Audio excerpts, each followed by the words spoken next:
Good evening বন্ধুরা, আজকে আমরা এসে গেছি আবার পড়াশোনা করতে গৌরীদির সান্ধ্য পাঠশালায়। সবাইকে শুভেচ্ছা, ওয়েলকাম আমার চ্যানেলে। আর গার্জিয়ানদের, পেরেন্টসদের আমার সশ্রদ্ধ প্রণাম। আমার চ্যানেলটিকে সাবস্ক্রাইব করুন, সাবস্ক্রাইব করে নিচের বেল বাটনটি টিপুন এবং লাইক ও শেয়ার করে দিন। আচ্ছা, আজকে আমি আগের দিন পড়িয়েছিলাম ক্লাস 5-এর একটি বই থেকে আমাদের সঙ্গী, এই কবিতাটা। আমাদের সঙ্গীর কবিতার আজকে প্রশ্নোত্তর, অনুশীলনীর কোয়েশ্চেন আনসার, সঠিক এমসিকিউ যে কোয়েশ্চেনগুলো, গ্রামাটিক্যাল কোয়েশ্চেনগুলো, এগুলো আলোচনার কথা ছিল।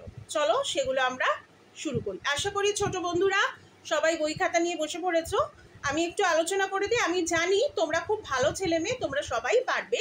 তাও যদি আমি উত্তর একটু আলোচনা করে দিলে সুবিধা হয় বা তোমাদের সঙ্গে মিলিয়ে নিলে সুবিধা হয়, তাহলে একটু মিলিয়ে নাও। চলো বই খোলো, পেজ নাম্বার 92।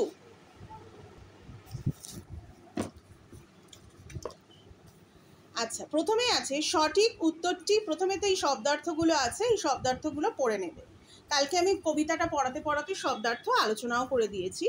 আমার প্রিভিয়াস ভিডিও আবার তোমরা দেখতে পাবে যারা সাবস্ক্রাইব করে নিয়েছো চ্যানেলটা। সঠিক উত্তরটি বেছে নিয়ে ফাঁকা ঘরে টিক চিহ্ন দাও। কবিতায় পায়রার সংখ্যা 5, 10, 6। কারেক্ট আনসার হবে 6। আমি বলেছিলাম এই ধরনের প্রশ্ন আসতে পারে। দেখো ঠিক এইভাবেই এসেছে প্রশ্ন। কাক আসে এক ঝাঁক, দলে দলে, ঝাঁকে ঝাঁকে। কারেক্ট আনসার এক ঝাঁক। পরের প্রশ্ন, নাচ দেখায় এমন পাখিটি হলো। উত্তর হচ্ছে কোকিল, বাবুই, খঞ্জনা। Correct answer Khanjana. তারপরে শুয়োপোকা ধরতে আসে চিল, ফিঙে, বেনে বউ। কারেক্ট আনসার ফিঙে। নেক্সট কোয়েশ্চেন, পাঠ থেকে শব্দ নিয়ে শূন্যস্থান পূরণ করো। চলে দোয়েলের শীষ, শালিকের গীত, খঞ্জনা মাঝে মাঝে, করে যায় নৃত্য। এখানে কয়ে যায় আছে, এটা বুঝতে পারছো, এটা প্রিন্টিং মিস্টেক। এখানটা করে যায় হবে, হ্যাঁ, বয়শূন্য র হবে। করে যায় নৃত্য। তারপর মাছরাঙা আসে যায়, লই কাঠ ঠোকরায়, কাঠ ঠোকরা নয় কিন্তু কাঠ ঠোকরায়, চিলেরা ডাকে সব হরষিত চিত্ত। বানান যাতে না একদম ভুল হয় সেদিকে কিন্তু লক্ষ্য রাখবে, ঠিক আছে? আর সব থেকে বড় কথা, এই যে পাঠ থেকে শব্দ নিয়ে শূন্যস্থান পূরণ করো, এটা প্রত্যেকটা ক্লাসে আসতে পারে, বিশেষত প্রাইমারি সেকশন অবধি, ক্লাস 5 অবধি আসতে পারে। সেই জন্য আমাদের কবিতাটা কিন্তু মুখস্থ করা দরকার। প্রত্যেকটা স্তবক আমি যেরকম করে কাল বলেছিলাম সেইভাবে মুখস্থ করে নিজে খাতায় লিখবে, তারপর মিলিয়ে নেবে। পরের প্রশ্ন দেখো, 3 নম্বর, একটি বাক্যে উত্তর দাও। কারা খুব হাঁকডাক করে? কারা খুব হাঁকডাক করে? চলো সামনের কোয়েশ্চেন, সামনে দেখি কারা খুব হাঁকডাক করে। কাক, এক ঝাঁক কাক হাঁকডাক করে। এখানে লেখা আছে আসে কাক এক ঝাঁক, করে খুব হাঁকডাক। এটা আমরা একটা বাক্য করব, তাই তো? বাক্য করব যখন করব, এক ঝাঁক কাক, শুধু কাক হাঁকডাক করে বললে হবে না, এক ঝাঁক কাক হাঁকডাক করে, এটা হবে ঠিক আনসার। সম্পূর্ণ বাক্যে উত্তর দিলাম। শুধুমাত্র কাক বলে দিলে কিন্তু হাফ নাম্বার পাবে, 1 নাম্বার পাবে না। সম্পূর্ণ বাক্যে উত্তর দিতে হবে। তারপরে খ, 3-এর খ, কবির ঘরে কোন কোন পাখি বাস করে? দেখেছো আমি ঠিক যেরকম বলেছিলাম পাখিগুলোর নাম সেগুলো কিন্তু আসবে। গুটি ছয় পায়রা ও গুটি কত হাঁস রে। আর বাকি যে পাখিগুলোর কথা রয়েছে এদের কিন্তু কবি প্রকৃতিতে চারপাশে, কবির বাড়ির চারপাশে দেখেছেন। তার মানে এই নয় বাড়িতে এতগুলো পাখি আছে, তা কিন্তু নয়। দেখো, গুটি ছয় পায়রা ও গুটি কত হাঁস রে, আমাদের ঘরে ঘরে একসাথে বাস রে। তার মানে পায়রা আর হাঁস, এই 2 পাখি কবির ঘরে বাস করে, ঠিক আছে? গ, কারা কাঠঠোকরাকে নিয়ে আসে? আবার দেখি কারা কাঠঠোকরাকে নিয়ে আসে। মাছরাঙা আসে যায় লয়ে কাঠঠোকরায়। মাছরাঙা পাখি কাঠঠোকরাকে নিয়ে আসে। তারপরের কোয়েশ্চেন, বেনে বুড়ি কি করে? বেনে বুড়ি ডুব মারে। বেনেবুড়ি নদীতে বা পুকুরে, এটা তোমাদের উল্লেখ নেই, এটা উল্লেখ করতে হবে। বেনেবুড়ি পুকুরে বা নদীতে ডুব মেরে পুণ্য করে, পুণ্য অর্জন করে। ঠিক আছে? আচ্ছা, তারপরে বাবুইরা কোথায় বাসা তৈরি করে? বাবুইরা কোথায় বাসা তৈরি করে? বাবুইরা তাল গাছে, বাবুইরা তাল গাছে বাসা তৈরি করে। ঠিক যেভাবে প্রশ্নটা আছে সেভাবে সম্পূর্ণ বাক্যে উত্তর হবে। উত্তর কিন্তু একটা শব্দে হবে না, তাহলে নাম্বার কিন্তু হাফ হয়ে যাবে। এগুলোর প্রত্যেকটা 1 নাম্বার করে আছে।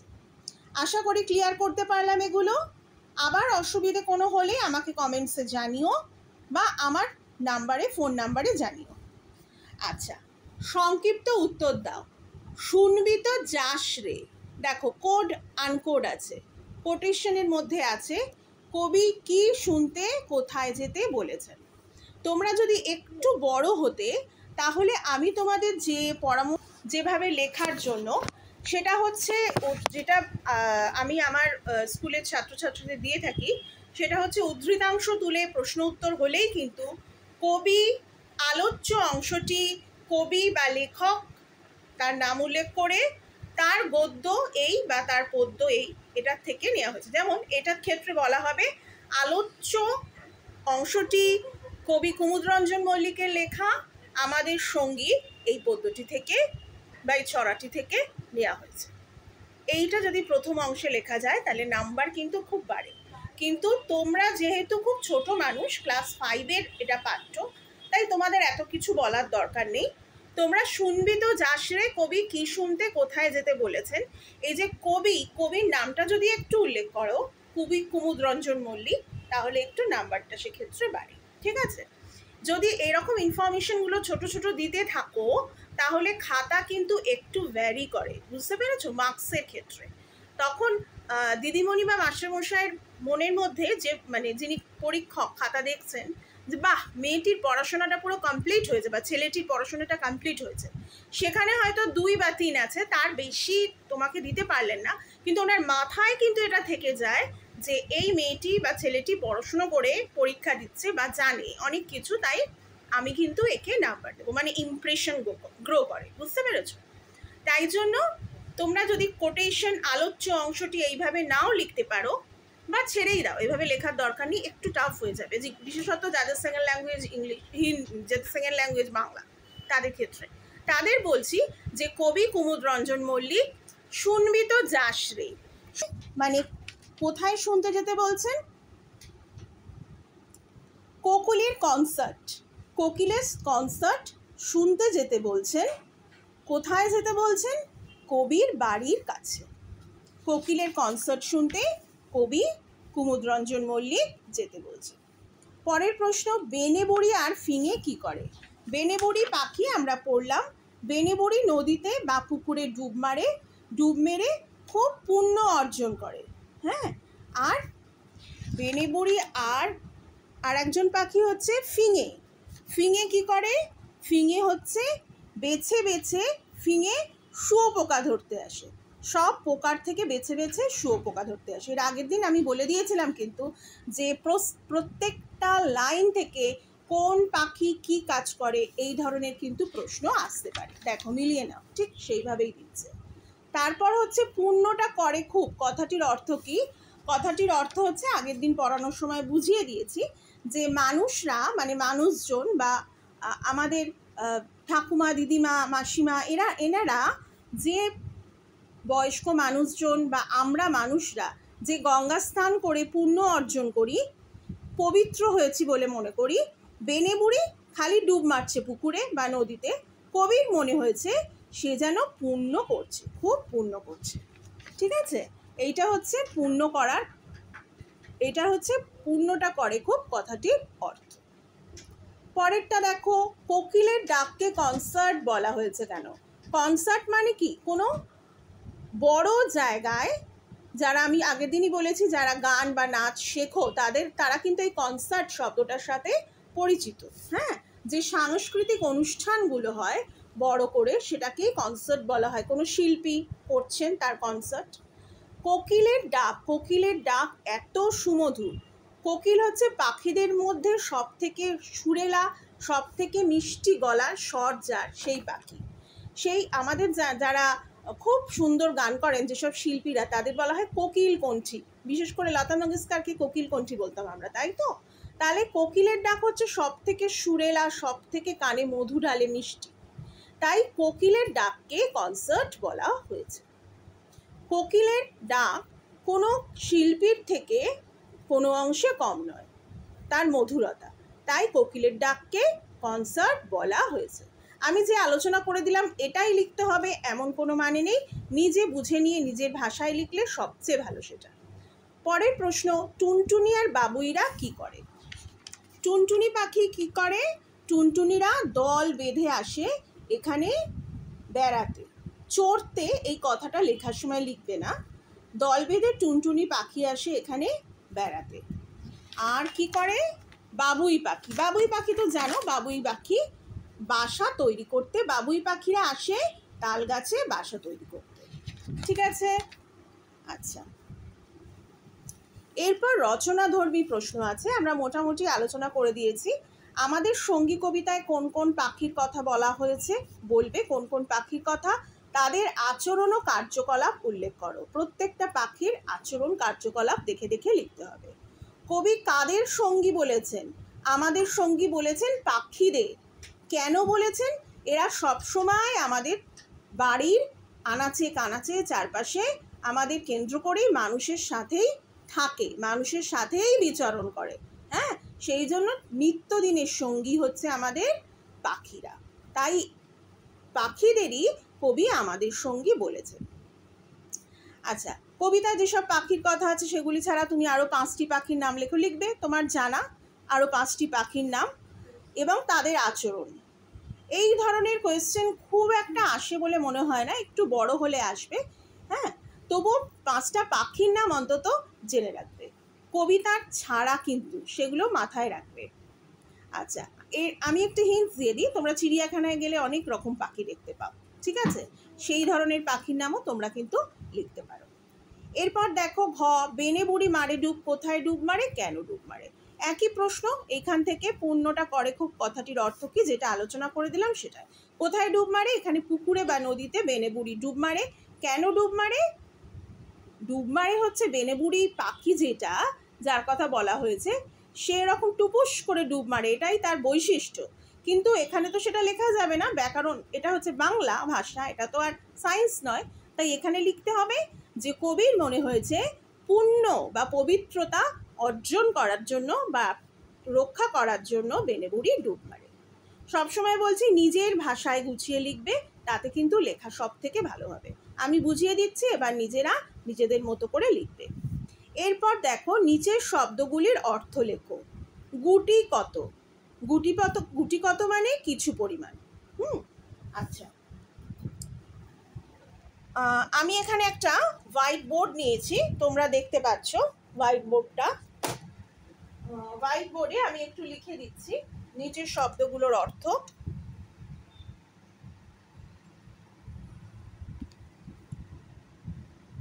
অর্থ, গুটি কত,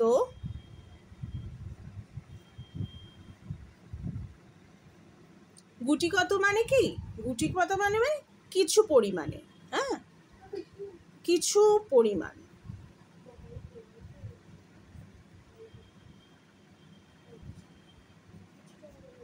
ঠিক আছে, কিছুটা, কিছু পরিমাণ, গুটি কত। তারপরে হচ্ছে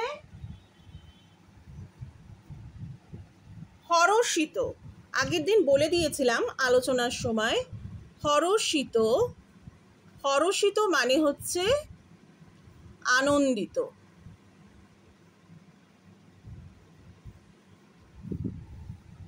ঠিক আছে, হরষিত মানে আনন্দিত। হরষ মানে, এটা কিন্তু দেখো এই ব্যাপারগুলো একটু লক্ষ্য করো, হরষিত হচ্ছে বিশেষণ আর হরষ হচ্ছে বিশেষ্য। হরষ মানে হচ্ছে আনন্দ। তোমাদের আরেকবার আমি পদটা আলোচনা করে দেবো, অনেকেরই ব্যাকরণ পোর্শনে একটু অসুবিধে থাকে। আচ্ছা, তারপরে হচ্ছে গড়তে, এখানে লিখলাম গড়তে মানে তৈরি করতে, তৈরি করতে। দেখো, করতে মানে তৈরি করতে। তারপর আছে চিত্ত, এটাও বলে দিয়েছিলাম পড়ানোর সময়। চিত্ত মানে হচ্ছে মন। দেখো, দেখে নাও অর্থগুলো, আমি আর একবার বলে দিচ্ছি তোমাদের, তোমরা একটু দেখে নাও। গুটিকত মানে কিছু পরিমাণ, হ্যাঁ। হরষিত মানে আনন্দিত। যদি হরষ বলা হতো, এটা কিন্তু আবার কেউ হরষা ভেবো না, এটা বক্স করেছিলাম, হ্যাঁ। আচ্ছা, হরষ, হরষ যদি বলা হতো তার মানে আনন্দ। হরষিত আনন্দিত। গড়তে তৈরি করতে। চিত্ত মানে মন। আচ্ছা, এরপর আছে বিপরীত শব্দ লেখো। আসে, আসে হচ্ছে যায়, ঘরে, বাহিরে, দল, নির্দল, পুণ্য, পাপ, হেথা, সেথা। ঠিক আছে? আচ্ছা, আমি আর একবার এটা আমি লিখে দিচ্ছি, তোমরা একটু দেখে নাও। অর্থটা আশা করি সবার দেখা হয়ে গেছে, আমি মুছে দিচ্ছি।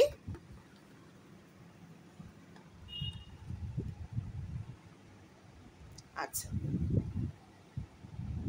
এবার হচ্ছে বিপরীত শব্দ।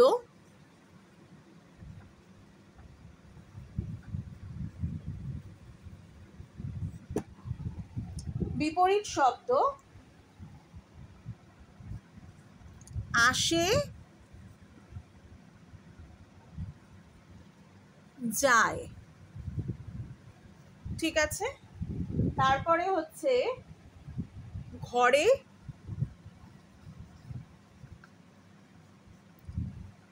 বাহিরে, বাইরে নয় কিন্তু, বাইরেও লিখতে পারো, ঘরে বাইরে। ঠিক আছে? বাইরেই লিখবে, বাহিরেটা সাধু ভাষা হয়ে যায়। যেটা তোমার সহজ মনে হবে, সাবলীল যেটাই, সেটাই তুমি লিখবে।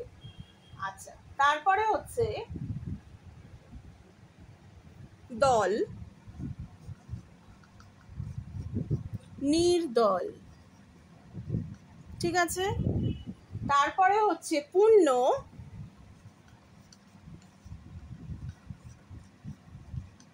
পাপ। তারপরে হচ্ছে হেথা,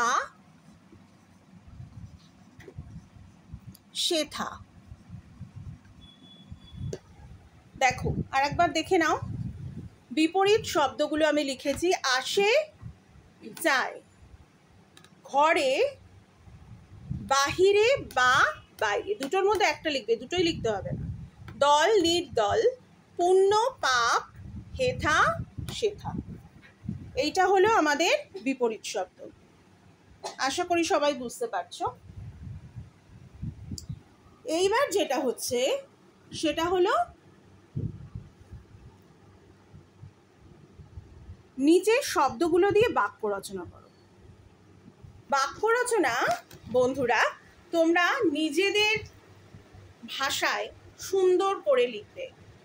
আমি কিছুটা হেল্প করতে পারি, উদাহরণ দৃষ্টান্ত দিয়ে দিতে পারি, কিন্তু নিজেরা নিজেদের বাক্য লিখলে সব থেকে ভালো লাগবে এবং রচনার একটা আনন্দ হবে, জানো তো। প্রথমটা হচ্ছে হাঁক ডাক। আচ্ছা, একটা কথা আমি বলে দিই, বাক্য রচনায় অনেকে যেটা করো, হাঁক ডাক। এই হাঁক ডাক কথাটা কিন্তু রচনায় হাঁক ডাক পুরো এরকম ভাবেই থাকবে। বাক্য রচনা করলে হাঁক ডাকের হয়ে গেল, তারপরে হাঁক ডাকের তলায় আমি আন্ডারলাইন করে দিলাম, সেটাই কিন্তু মার্কস ডিডাক্ট হয়। হ্যাঁ, হাঁক ডাক এই শব্দটাই কিন্তু থাকবে। যে এবার তোমার রচনা, বাক্য রচনা যেরকম খুশি তুমি সেন্টেন্স বানাও, সেটা তোমার স্বাধীনতা পুরো, কিন্তু হাঁক ডাক, নৃত্য, শীষ, কনসার্ট, কনসার্টের এইভাবে যেন না এই বাক্যটা হয়ে যায়। ঠিক যে বাক্যটা, যে শব্দটা দিয়ে হয়েছে সেটা দিয়ে কিন্তু বাক্যটা রচনা করা হবে। হাঁক ডাক করে, খুব সহজ ভাষায় পাখিরা হাঁক ডাক করে, ছোট করে লিখতে পারো। বা মা আমাকে পড়তে বসার জন্য প্রতিদিন সন্ধ্যাবেলা হাঁক ডাক করে। ঠিক আছে, খুব নিজের সুন্দর কথাটাও লেখা হলো। সত্যি সত্যি এরকম তো আমরা দুষ্টুমি করি, আর মারা ডেকে সারা হন, হাঁক ডাক করি, হাঁক ডাক করে। তারপরে বা আমি দুষ্টুমি করলে মা হাঁক ডাক করে। তবে এটা কিন্তু দেখে বুঝে লিখবে, যেখানে বানান নির্ভুল হয় যেন। যদি যুক্তাক্ষরে সমস্যা হয়, এখনো যদি স্বচ্ছন্দ না হও, তাহলে যুক্তাক্ষর না লেখাই ভালো, ঠিক আছে? যাদের সেকেন্ড ল্যাঙ্গুয়েজ বাংলা তাদের জন্য আরও বেশি করে আমি বলছি যে যুক্তাক্ষরে যদি তুমি কমফোর্ট ফিল না করো, তাহলে সহজ সরল বাক্য রচনা করবে, যেটায় তুমি স্বচ্ছন্দ ভুল হবে না, মার্কস ঠিক হবে। একটা দারুণ বাক্য লিখতে গিয়ে 1000টা যুক্তাক্ষর আছে, আমি বানান ভুল করে হাফ হাফ হাফ হাফ করে আমার মাইনাস হয়ে গেল, তাহলে আর বাক্য রচনা 1 নম্বরের মধ্যে কী থাকবে? বোঝা গেছে? এইভাবে। আচ্ছা, যেন লেখাটা সহজ সরল সাবলীল হয়, এটাই কিন্তু পরীক্ষকরা চায়। খুব জটিল শক্ত করে লেখা সেটা কিন্তু চায় না টিচাররা। টিচাররা বুঝতেই পারে, আমরা বুঝতেই পারি যে সেটা কিন্তু বড়রা কেউ লিখিয়ে দিয়েছে, সেটা কিন্তু যাতে না। আচ্ছা, তারপরে হচ্ছে নৃত্য। নৃত্য দিয়ে, নৃত্য মানে নাচ, ঠিক আছে? নৃত্য দিয়ে আমার নৃত্য খুব দেখতে ভালো লাগে, বা নৃত্য করতে ভালো লাগে, আমার পছন্দের নৃত্য, একটু ছোট্ট হাইফেন দিয়ে নৃত্য শিল্পী, ইনি একজনের নাম নৃত্যর তলায় দাগ। বুঝতে পেরেছো? এরকম নানা রকম শব্দ বাক্য হয়।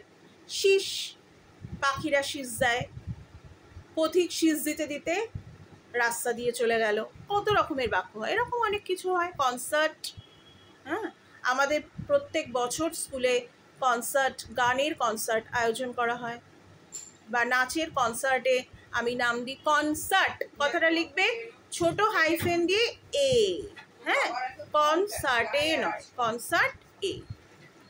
পুণ্য, পুণ্য দিয়ে আমরা পুণ্যার্জনের জন্য, পুণ্য অর্জনের জন্য প্রতিদিন গঙ্গা স্নানে যাই, বা ঠাকুমা পুণ্য করার জন্য নিয়মিত পুজো করেন, ঠিক আছে? এই ধরনের ছোট ছোট বাক্য নিজেরা লিখতে খুব ভালো লাগে, লিখতে দেখবে। আচ্ছা, এরপর বর্ণ বিশ্লেষণ।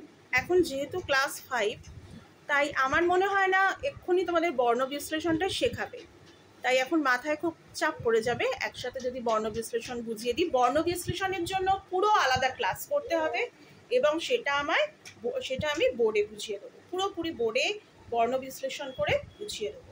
এটা কিন্তু 1 দিন 2 দিন পুরো টাইম লাগবে। একটা কষে দিলাম, পুরো ওই ছবির মতো তোমরা লিখে নিলে বর্ণ বিশ্লেষণ কিন্তু শিখতে হবে, যাতে নিজে করা যায়। পরেরটা হচ্ছে সমার্থক শব্দ, 11 নম্বর। চলো দেখি। সমার্থক শব্দ মানে ছোট্ট বন্ধুরা, এটার সঙ্গে আমরা অনেকদিন পরিচিত হয়ে গেছি। সেটা হচ্ছে একই রকম শব্দ, সম অর্থ। সমার্থক মানে সম অর্থের শব্দ, ঠিক আছে? গীত, গীতের লেখো গান, খুব সহজ। চিত্ত, মন, বলে দিয়েছি। লয়, ন্যায়, পূর্ণ, পবিত্র লিখতে পারো তোমরা, হ্যাঁ? এই 4 রকম হচ্ছে আমাদের সমার্থক শব্দ। গীত মানে গান, চিত্ত মানে লিখে দিয়েছি মন, লয় মানে ন্যায়, লয় হচ্ছে এটা কবিতার ভাষা, পূর্ণ এটা হচ্ছে পবিত্র। আচ্ছা, এদিকে অন্য কোয়েশ্চেন শুরু হয়ে গেছে। আচ্ছা, তাহলে মোটামুটি আমরা কি শিখলাম? আমরা আমাদের সঙ্গী এই কবিতাটা পাঠ করলাম, এটাকে আবৃত্তি করলাম, অর্থ বুঝলাম, প্রত্যেকটা লাইন তুলে যে প্রশ্ন উত্তর হয় সেটা আলোচনা করলাম। এমসিকিউ কোয়েশ্চেন, এমসিকিউ কোয়েশ্চেনের মধ্যে সঠিক উত্তরটি টিক চিহ্ন দাও, শূন্যস্থান পূরণ করো, একটি বাক্যে উত্তর দাও, হয়ে গেল। তারপরে সংক্ষিপ্ত 2-3 নম্বরের প্রশ্ন। রচনাধর্মী প্রশ্নের মধ্যে 2-1টি আসতে পারে, তবে নাও আসতে পারে, সেটা মনে হয় না 2-3 নম্বরের বেশি তোমাদের এখন 5-6 নম্বরের কোয়েশ্চেন এই মুহূর্তে দেবে বলে, ক্লাস 5-কে। তারপর নিচের শব্দগুলোর অর্থ লেখো, বিপরীত শব্দ লেখো, এগুলো তো বোর্ডে লেখালাম। আচ্ছা, একটা আমরা মিস করে গেছি, সেটা হচ্ছে নিচের শব্দগুলির গদ্য রূপ লেখো, পদ্যতে আছে লেখো। সেটা হচ্ছে লোয়ে, লোয়ে মানে নিয়ে যাওয়া, লোয়ে মানে নিয়ে যাওয়া। চিত্ত মানে মন, বলেই দিলাম। মারে ডুব, মারে ডুব মানে ডুব দেয়, মারে, মারে ডুব এটা হচ্ছে কবিতার, কবির ছন্দের সুবিধের জন্য কবি পয়ার ছন্দ লিখেছেন। মারে ডুব, পূর্ণটা করে খুব, ডুব খুব, এইভাবে ছন্দ বেরিয়েছেন। মারে ডুব মানে ডুব দেয়, পুকুরে ডুব দেওয়া। হেথা, হেথা মানে হচ্ছে এখানে, হেথা মানে এখানে, আর সেথা মানে হচ্ছে সেখানে। হ্যাঁ, লাগে, দেখো লাগেটা কিভাবে আমি একটু বুঝিয়ে দিই। বাবুইরা তাল গাছে লাগে বাসা করতে, লাগে মানে লেগে যাওয়া, মানে করা, করতে শুরু করা, তৈরি করা। লাগে মানে কাজে লেগে যাওয়া বা তৈরি করতে শুরু করে দেওয়া, লাগে। ঠিক আছে, এগুলো হচ্ছে গদ্য রূপ। আবার বলছি, লয়ে মানে নিয়ে, চিত্ত গদ্য রূপ মন, মারে ডুব মানে ডুব দেয়, হেথা মানে এখানে, আর লাগে মানে হচ্ছে কিছু তৈরি করার জন্য প্রস্তুতি নেওয়া, সেটা হচ্ছে লাগে।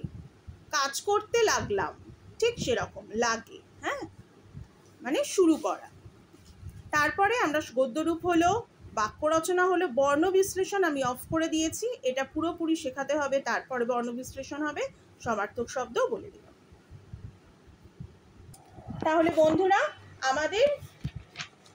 আমাদের সঙ্গী এটাও পড়া শেষ হলো। আগামীকাল আমি প্রবন্ধ রচনা শুরু করব বা ব্যাকরণ পোর্শনের কিছু একটা পড়াবো। ঠিক আছে, তোমরা ভালো থেকো, সুস্থ থেকো, আনন্দে থেকো, আর বাবা মায়ের কথা শুনে চলো। আর আমার গুরুদক্ষিণা হিসেবে আমার একটাই চাওয়া তোমাদের কাছে এবং তোমাদের গার্জিয়ানদের কাছে, যে আমার চ্যানেলটা লাইক করে দিও, শেয়ার করে দিও প্রচুর, আর সাবস্ক্রাইব করে দিও, তাহলেই আমি আনন্দিত হব। হ্যাঁ, তোমরা সবাই ভালো থেকো, আজকের মতো টাটা।